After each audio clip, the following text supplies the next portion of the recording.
혹시 지금도 누군가를 기다리고 있진 않으신가요? 떠난 줄 알면서도 마음 한켠에는 아직 그 자리를 비우지 못한 채로 다시는 연락하지 않겠다 다짐했지만 그 사람의 이름이 스치면 가슴이 먼저 반응하는 그런 마음. 그것이 인연에 대한 그리움인지 아니면 집착인지조차 모를 때 오늘 밤 부처님께서 그대 곁에 조용히 앉으십니다. 어느 봄날 저녁이었습니다. 부처님께서는 홀로 조용한 숲길을 걷고 계셨습니다. 바람은 잔잔했고 나무잎들은 살며시 흔들리며 땅 위에 내려앉았습니다. 그 길 끝자락에 한 청년이 나무 밑둥에 등을 기댄 채 앉아 있었습니다. 눈은 땅을 향하고 있었고 손은 무릎 위에서 힘없이 쥐어져 있었습니다. 부처님께서 그 앞에 조용히 멈추셨습니다. 청년은 고개를 들었다가 이내 다시 내려놓으며 조심스레 입을 열었습니다. 부처님, 저는 한 사람을 좋아했습니다. 진심으로 다가갔고 그 사람이 힘들 때마다 곁을 지켰습니다. 그런데 어느 날 그는 아무 말 없이 떠났습니다. 저는 그 이유도 모른 채 아직도 그 사람 생각이 납니다. 부처님께서는 청년 곁에 천천히 앉으셨습니다. 그리고 아무 말 없이 발끝에 내려앉은 낙엽 한 장을 조용히 집어드셨습니다. 손바닥 위에 놓인 낙엽은 가볍고도 고요했습니다. 이 낙엽은 봄에 돋아나 여름 내내 가지 위에 머물렀을 것이다. 그러나 가을이 오자 바람 한 줄기에 저절로 내려왔다. 나무는 그 낙엽을 붙들지 않았다. 그렇다고 내쫓은 것도 아니다. 그저 때가 되었기에 흘러가도록 두었을 뿐이다. 청년은 낙엽을 바라보며 작게 물었습니다. 그럼 그 인연은 처음부터 떠날 인연이었던 건가요? 부처님께서는 손바닥의 낙엽을 가만히 바람에 놓아 보내셨습니다. 모든 인연에는 저마다의 흐름이 있다. 머물러야 할 때가 있고 흘러가야 할 때가 있다. 너는 지금 그 낙엽이 떠난 이유를 알고 싶어 하지만 사실 중요한 것은 이유가 아니다. 그 낙엽이 떠난 뒤에도 나무는 여전히 서 있다는 것. 그것이 진짜 물음이다. 청년은 한참 동안 말이 없었습니다. 부처님과 청년은 함께 숲길을 걷기 시작했습니다. 발밑에서 낙엽 밟히는 소리가 고요한 숲속으로 번져 나갔습니다. 청년이 조심스레 다시 입을 열었습니다. 저는 그 사람이 떠난 뒤에도 계속 연락을 시도했습니다. 안부를 묻는 척 메시지를 보내고 지나가는 길에 들를 것처럼 이유를 만들었습니다. 하지만 그럴수록 그 사람은 더 멀어지는 것 같았습니다. 제가 잘못한 것인가요? 부처님께서는 걸음을 멈추시고 길과 작은 웅덩이를 가리키셨습니다. 물 위에 손을 뻗어 물을 움켜쥐어 보아라. 청년은 조용히 웅덩이 곁에 앉아 손을 담갔습니다. 물은 손가락 사이로 소리 없이 빠져나갔습니다. 인연도 이와 같다. 움켜쥐려 할수록 손가락 사이로 사라진다. 물은 잡으려는 손을 피하는 것이 아니다. 그저 물의 본성대로 흐를 뿐이다. 억지로 붙잡으려는 그 마음이 오히려 흐름을 막는다.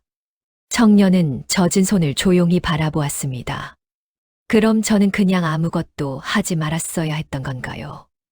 부처님은 천천히 고개를 저으셨습니다. 아무것도 하지 않는 것이 아니다.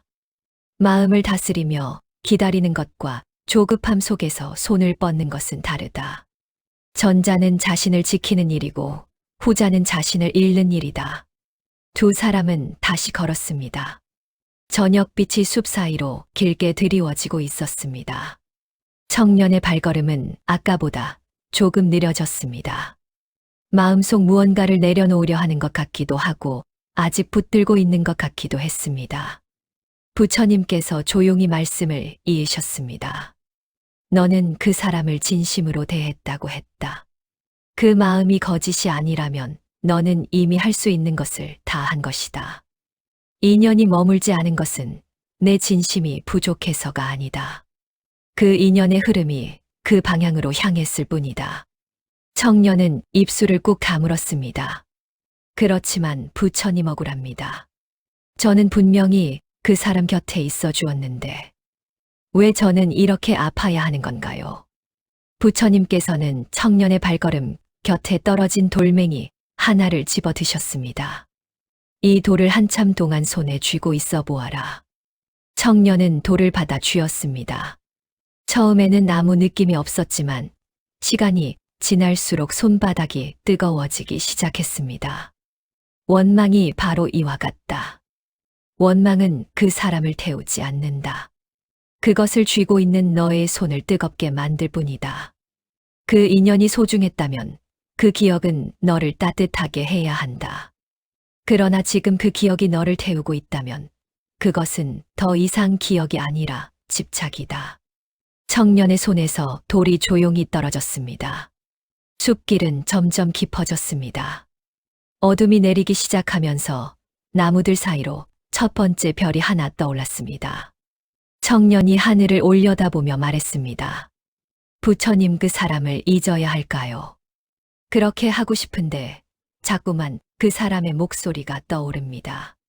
잠들기 전에도 깨어나는 순간에도 부처님께서는 하늘의 별을 함께 바라보셨습니다. 잊어야 하는 것은 그 사람이 아니다. 그 사람을 통해 얻으려 했던 너의 기대이다. 사람은 지울 수 없다. 지우려 할수록 더 선명해질 뿐이다. 그러나 기대는 내려놓을 수 있다. 그것이 진짜 놓아버림이다. 청년은 조용히 고개를 끄덕였습니다. 그러면 부처님, 그 사람과의 기억은 어떻게 해야 하나요? 좋은 기억도 있고 아픈 기억도 있습니다.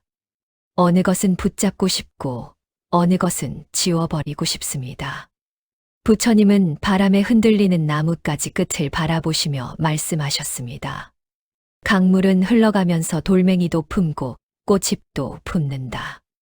그러나 강은 그것들을 구별하여 어느 것만 붙잡고 어느 것만 흘려보내지 않는다. 모두를 안고 흐를 뿐이다. 너의 마음도 그래야 한다. 좋은 기억도 아픈 기억도 모두 너라는 강물 위에 실어 조용히 흘려보내면 된다. 그 모든 기억이 흘러간 자리에 남는 것은 너 자신이다. 청년은 눈을 감았습니다. 눈꺼풀 위로 밤바람이 조용히 지나갔습니다. 한참을 침묵 속에 걷던 두 사람이 멈춘 곳은 숲 가장자리였습니다. 저 멀리 마을의 불빛이 희미하게 보였습니다. 청년이 다시 물었습니다. 부처님, 그 사람이 언젠가 다시 돌아올 수 있을까요? 제가 더 기다리고 더 간절히 원한다면. 부처님께서는 잠시 먼 불빛을 바라보시다가 조용히 말씀하셨습니다.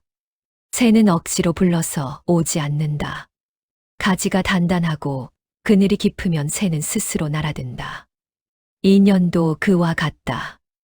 내가 더 단단해지고 더 고요해질 때 머물 인연은 저절로 찾아온다. 지금 내가 기다려야 하는 것은 그 사람이 아니라 그런 너 자신이다. 청년은 그 말을 마음속에 조용히 새겼습니다. 부처님, 그럼 저는 지금 무엇을 해야 하나요? 부처님의 눈빛이 청년을 향해 따뜻하게 머물렀습니다. 내 삶의 길을 다시 걷기 시작하면 된다. 누군가를 향해 뻗었던 그 손을 거두어들여 내 자신의 길을 닦는 데 써라. 진심을 다했던 그 마음을 이번엔 내 자신에게 돌려주어라. 그것이 그 인연이 내게 남긴 가장 큰 가르침이다. 그날 밤 청년은 홀로 집으로 돌아가는 길을 걸었습니다. 발걸음은 여전히 조금 무거웠지만 가슴속은 아까보다 한결 가벼워진 느낌이었습니다. 하늘에는 별이 가득했고 바람은 그의 어깨를 조용히 어루만지며 지나갔습니다. 그는 걸으면서 생각했습니다. 내가 그토록 애타게 찾던 것은 그 사람이 아니었는지도 모른다. 그 사람을 통해 느끼고 싶었던 어떤 온기, 누군가 내 곁에 있어준다는 그 안도감, 그것을 이제는 스스로에게 주어야 할 때가 온 것인지도 모른다. 그대여, 지금 이 순간 마음속 어딘가에 아직 보내지 못한 이름 하나를 품고 계신가요? 그 이름이 떠오를 때마다 가슴이 쓰리고 잠들기 전에 그 사람의 얼굴이 스치는 밤이 있다면 오늘 부처님의 말씀을 조용히 기억해 주세요. 놓아야 하는 것은 그 사람이 아닙니다. 그 사람에게 기대었던 나의 마음입니다. 붙잡으려 했던 손을 이제는 거두어 두 손을 모아주세요. 그리고 조용히 마음속으로 되뇌어 주세요. 나는 이제 그 인연에게 평안을 빕니다. 그리고 나 자신에게도 평안을 허락합니다. 인연은 강물과 같습니다. 억지로 막으면 둑이 터지고 억지로 잡으면 손이 빕니다. 그저 흐르게 두면 강물은 제 갈 곳을 스스로 찾아갑니다. 그 흐름을 믿는 것. 그것이 부처님께서 말씀하신 진짜 기다림입니다. 부처님께서는 오래전 이런 말씀을 남기셨습니다. 집착은 고통의 뿌리이다. 뿌리가 뽑히면 고통의 꽃도 피지 않는다. 그대가 지금 느끼는 그 쓸쓸함과 허전함은 그대가 약해서가 아닙니다. 진심으로 사랑했기 때문입니다. 진심은 부끄러운 것이 아닙니다. 다만 그 진심이 자신을 향할 때 비로소 진짜 치유가 시작됩니다. 오늘 밤 그대의 베개 위에 그 이름을 살며시 내려놓으세요. 다시 기억하고 싶을 때 기억하고 흘려보내고 싶을 때 흘려보내도 됩니다. 서두를 필요 없습니다. 마음은 제 속도로 흘러갑니다. 그대가 오늘 이 이야기를 듣고 있다는 것 자체가 이미 치유의 시작입니다. 내일 아침 눈을 떴을 때 어제보다 조금 더 가벼운 마음이 되어 있기를 바랍니다.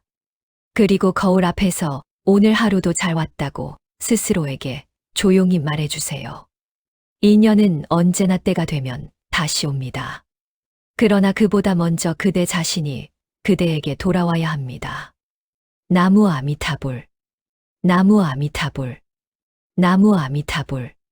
그대의 마음에 고요한 빛이 깃들기를. 오늘 밤도 편안히 쉬세요. 댓글에 나무 아미타불 이 또한 지나갑니다. 라고 적고 하루하루 지내다 보면 한결 나아진 나를 발견할 수 있습니다. 감사합니다.